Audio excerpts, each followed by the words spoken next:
Rewired. This is me, my life rewired. Hi, welcome to Life Rewired. My name is Rob, and today we're going to do something a little bit different. We've never had someone on the program today that does what we're going to talk about. We're going to be discussing, kind of the healing through traumas, and specifically the person that we're going to speak with today talks about sexual abuse recovery. So please welcome to the program Rachel Grant, who is a sexual abuse recovery coach. Hi, Rachel.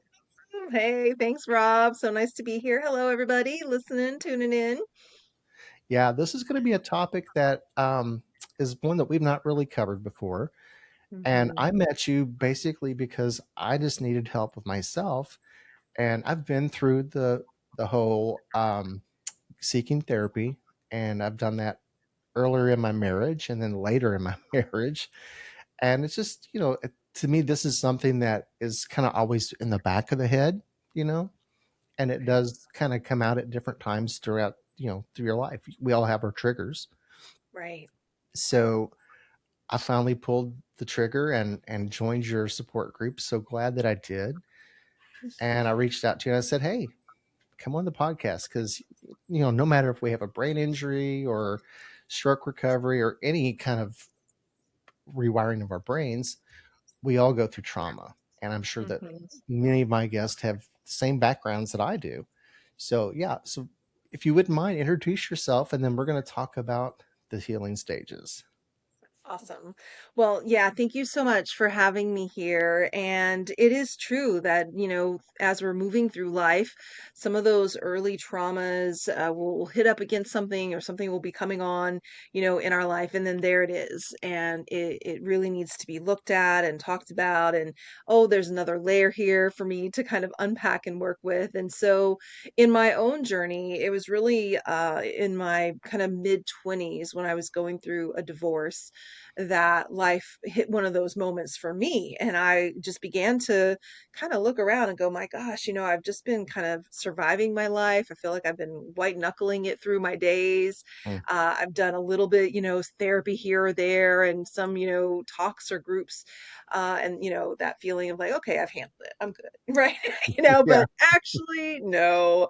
And I was really frustrated at that point in my journey because it just seemed like the help that I was finding was very flat, meaning I got very book smart about trauma. I understood like what was going on in the lingo and why, I was experiencing things. But whenever I would get to so what do I do about this? How do I Mm. actually change this or shift this or do something different? I would get very kind of pat answers like, well, what's your instincts telling you? And well, I'm like, nothing wrong with instincts, but if I knew, I wouldn't be here paying you, right? Right. Or how do you feel about that? And so I just got really, really focused on what do we actually need to do in order to heal from past trauma, and that led me down, quite a path. And ultimately, I did my master's in counseling psychology, and then when I started to feel better and see big shifts happening for me, I thought, well, what if this might work for other people too? So, a small group of very brave souls said, sure, you can use this as our guinea pigs, and we just tried it out and went through that. And ultimately, that's all now come together into what is the Beyond Surviving method Hmm. and program, which is what I, do with my clients. I'm going on year 19 now, Wow. and Congratulations. people, thank you, yeah, all over the country, all over the world. So just taking people through that program and teaching and coaching and onboarding those skills and tools, and really so much of my work is born out of the philosophy that trauma is not a life sentence, and we're not meant to just be stuck in that place, but we get to really Hmm. move forward and live from an empowered and thriving Absolutely. I totally agree with you on that. And is it safe for me to say this? Because this has been my perspective. I'll just make that disclaimer. It's been my perspective that you get into a good place and you think, wow, I'm healed. Is healing a lifelong journey? Do we get to place. different levels of our healing and eventually we're like, okay, I'm at this plateau. So Yeah, I didn't slide all the way back down to step one, but now I'm more better equipped to deal with what I'm going through. Yeah. Yeah, one of the distinctions I make is just that there is what I think of as a final stage of recovery.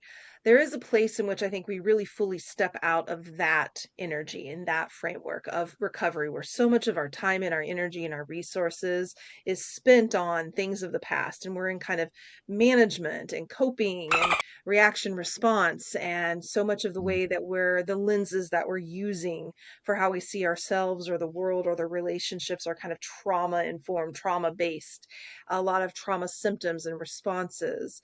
And there is, I think, a place where you step out of that and Okay. what you step into. And, kind of when I think of what Beyond Surviving is really all about, is stepping into a place where you have much more like ownership and responsibility, and you're living in the present. So you're not doing a lot of processing of the past and historically focused. You're just living your life. You're living from an adult empowered place more often than not. And then if something comes in to your experience, that, yeah, it might be pushing back on something that's old, historical, or it might just be something that's challenging or hurtful or hard in the Hmm. present day, that you know how to react, respond, and nurture and take care of yourself in that moment, so that it doesn't, derail you. It doesn't pull you kind of back into the history, and you're able to continue to keep that separation of like past and present. Hmm. Gotcha. Yeah, I feel like there's been times that I will be like, I'm really depressed or really down, and then I'm going, life is great. Why am I so depressed? And then it just kind of dawns on me, this is in the back of my mind again. And then I'm just kind of like, Hmm. why am I going there again? That Yeah, door is right. closed. And then once I let that go, I feel better. So I mean, is it easy for us to get into the place where we're like, the trigger happened, but we just don't realize it happened? Sure, that absolutely. Something in life might, and there's also just the natural ebb and flow of our energy. Like we're not ever happy all the time. And Right. so, or calm all the time. And I think for people who've experienced abuse and trauma, because we've been on such a roller coaster of emotions, right? And Yeah. also we haven't been given, most people haven't been given good models for how to feel your feelings and how to Hmm. normalize what you're feeling.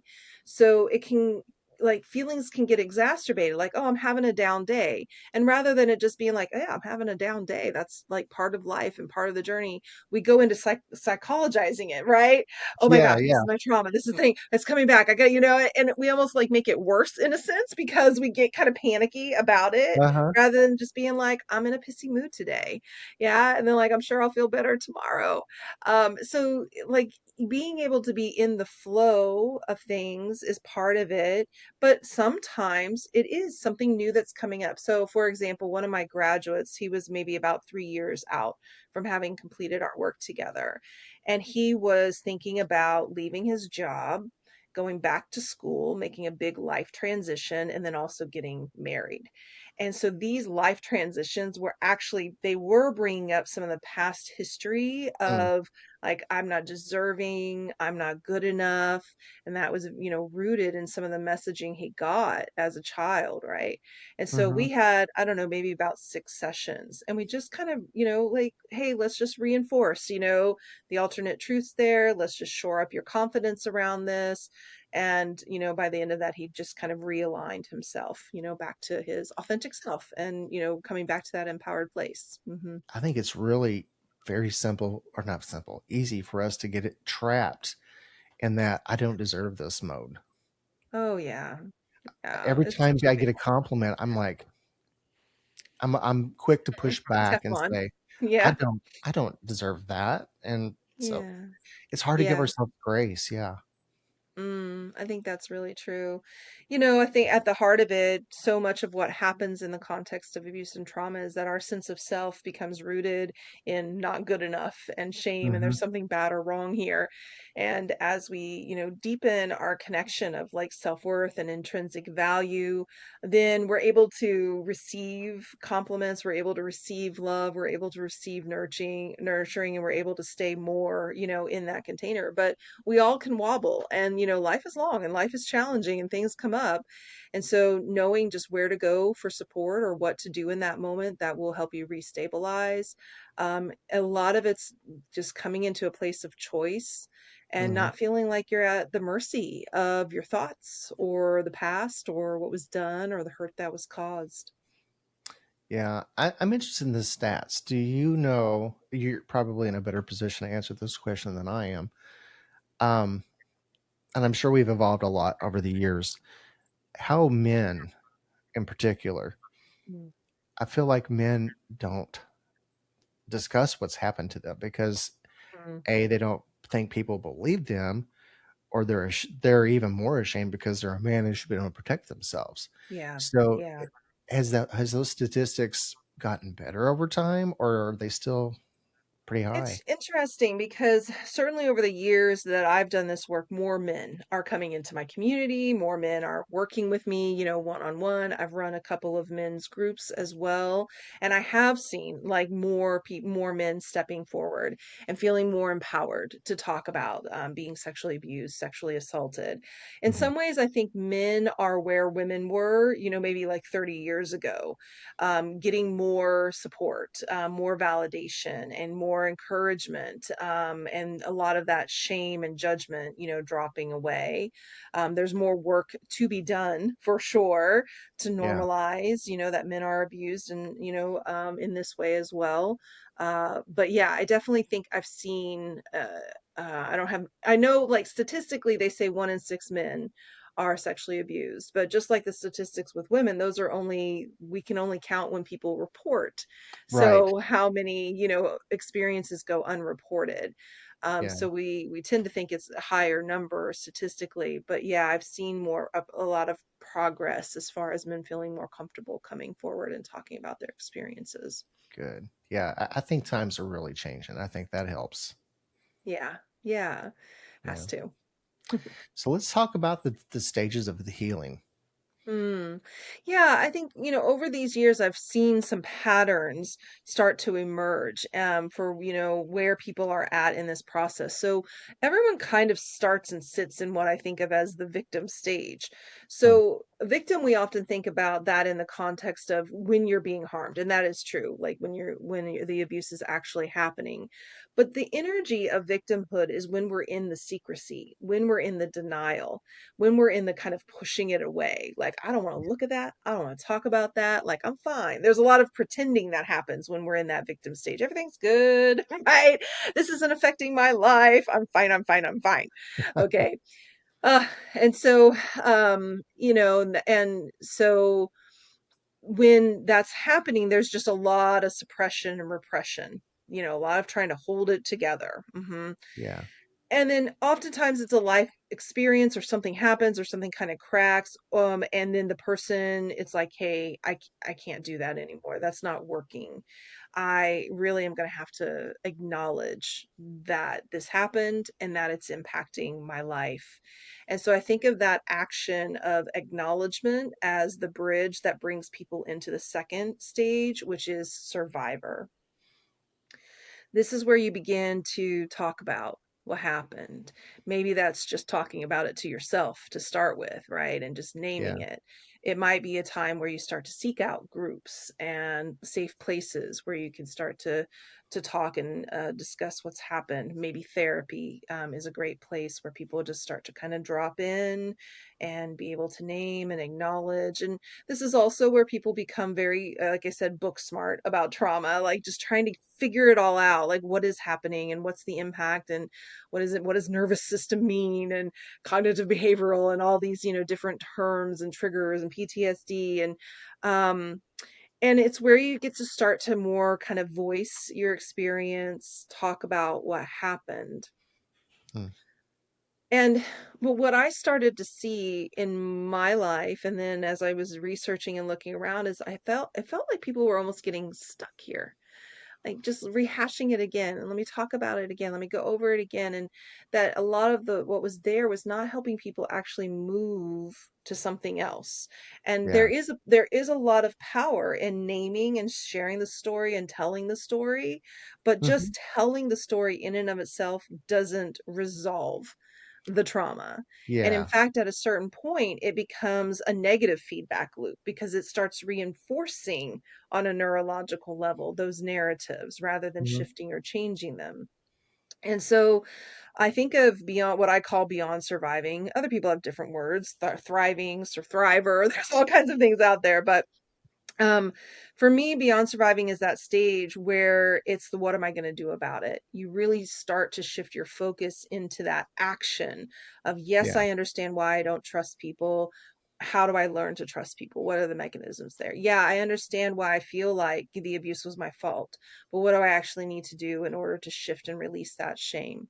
Yeah, I'm having these kind of triggered responses. Great. What are the interventions that I can use to Mm. heal my nervous system, heal the Yeah. brain? And coming into that place again where you feel like, okay, I'm living in my adult empowered self. I'm living it through the lens of present day more and more often. Now, one caveat, you can actually be in more than one stage at a time.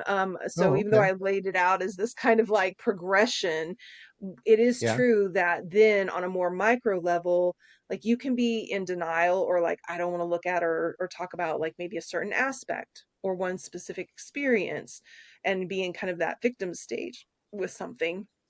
And then you can be very resourced in another area and living in that kind of beyond surviving space in another context. So So just you can kind of FYI. hover back and forth.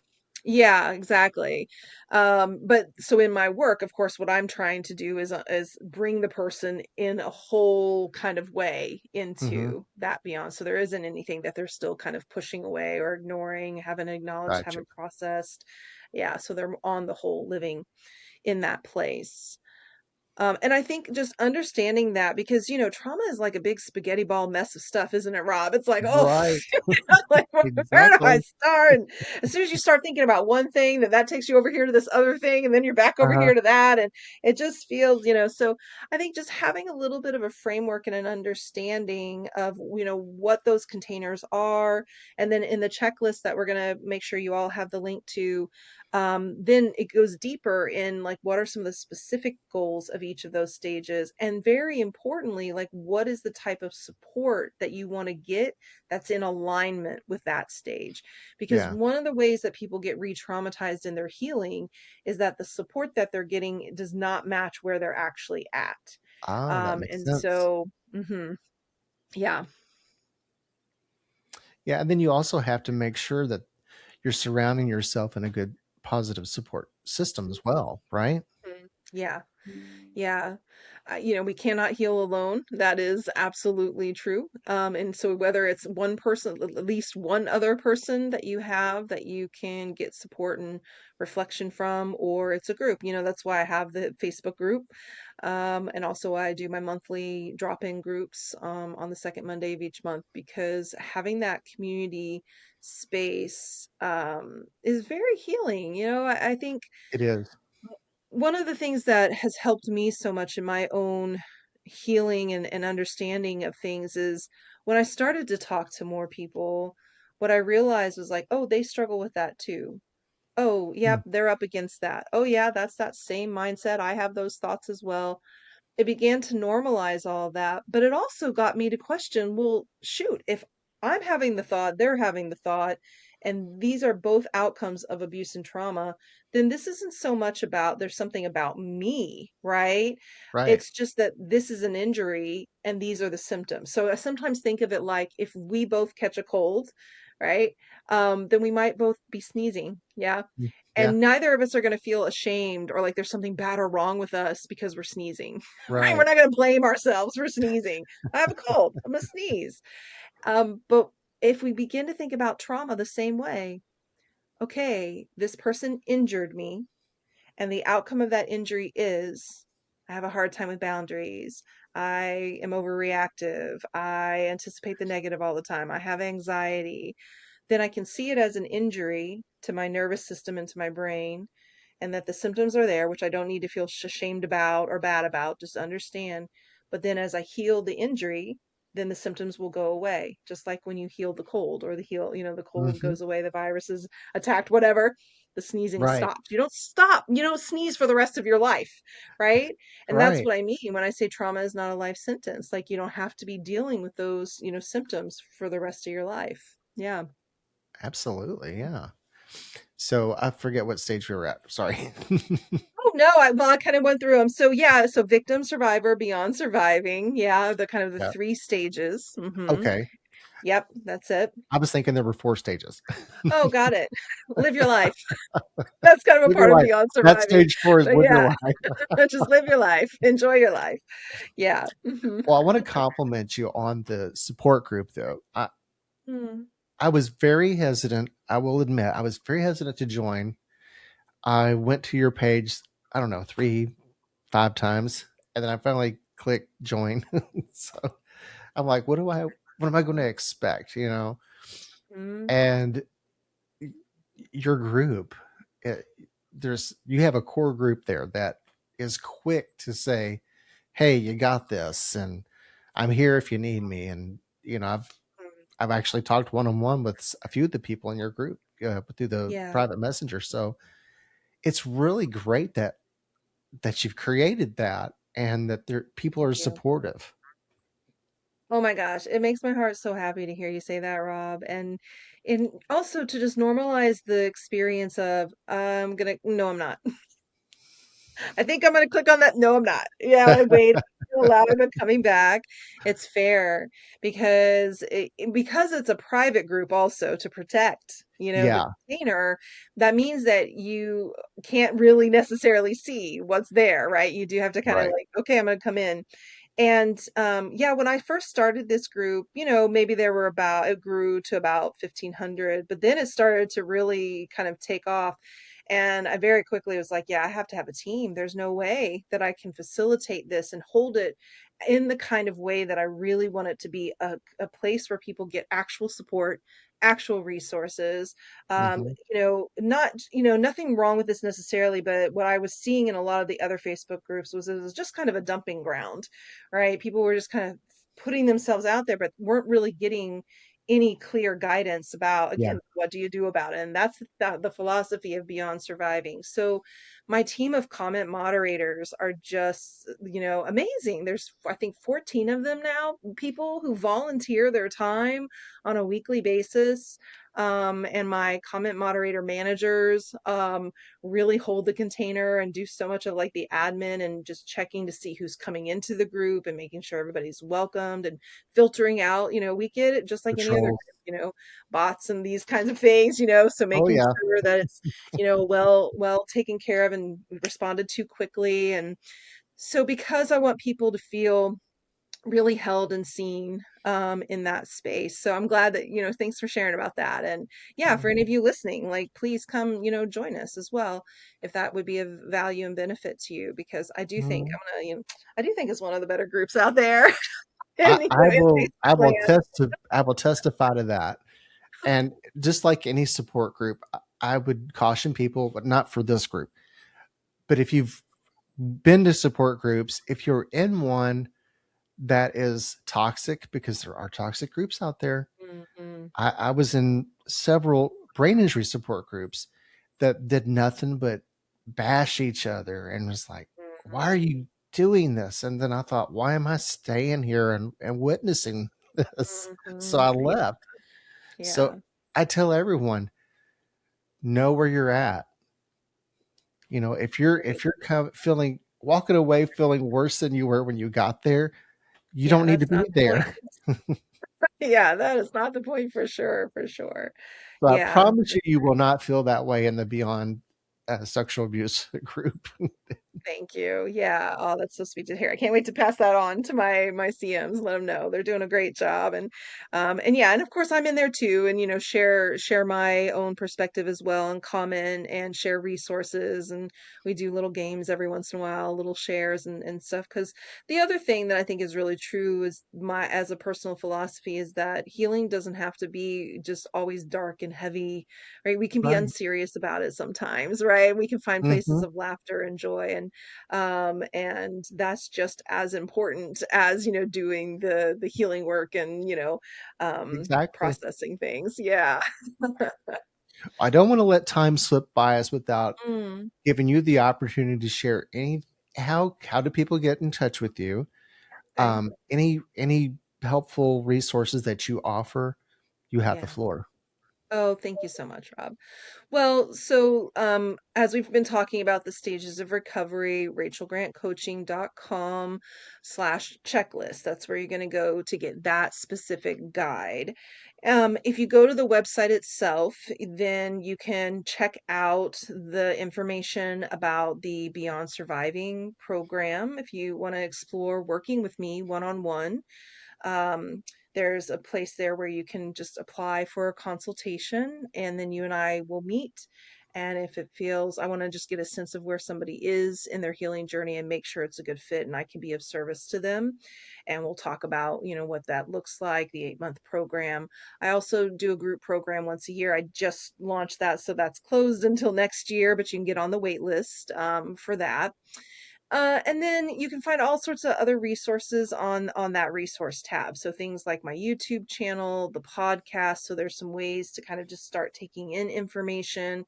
If you like to listen, you can go to the YouTube channel and check out the playlist. I have things like the Year of Self-Care there, body and brain-based practices for nervous system regulation. So many good resources that you can dive into. As we've talked about, the Facebook group is a great place to come and connect as well. And of course, you can just email me directly anytime, coach@rachelgrantcoaching.com. And for sure, if anything here has been resonating with you, if you're curious, if you have questions, I'm so happy to be a resource and a support to y'all, however I can be. Awesome. I'm so glad we did this today. Yeah, I me want to, too. I'm so glad you reached out. yeah, Yeah. I didn't know if you'd be receptive, but my goodness, she's like, sure. Yeah. So Heck thank yeah. you so much for that. This has been Thank such a you. great conversation. And I hope that our listeners that or if you're watching this or listening to this on any of the podcasting platforms, get in touch with her. This or at least visit the Beyond support group so you can get a feel of what this is. This is not, black magic and all smoke and mirrors. She's the real deal. So yeah, get in touch with her. I encourage you, if you've had any kind of abuse in your life, this is where you need to be. So please, please, Thanks, please. Rob. Oh, that's nice. Thank you. So nice Yeah. to connect with you this way as well. I look Yeah. forward to seeing you in the group. Yes. And the door here is always open. If you ever have any topics that you would like to come on and discuss, I'm sure our audience would love to hear it. Nice. Thanks.